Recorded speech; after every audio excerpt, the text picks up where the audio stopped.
All right, so we just got to make sure the water is off. Once the water is off and some water has drained out, and we can check the pressure on the expansion tank. And this should be 55 to 60. Let's set it to 55.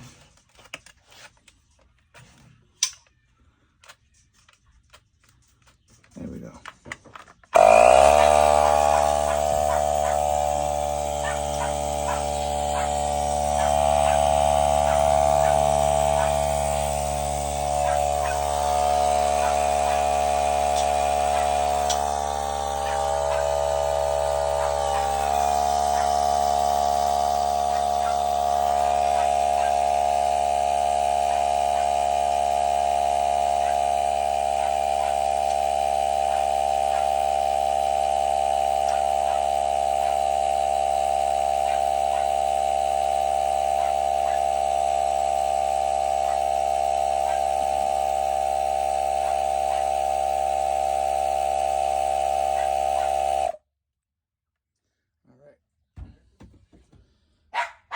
So that means the bladder inside is good if it's holding air.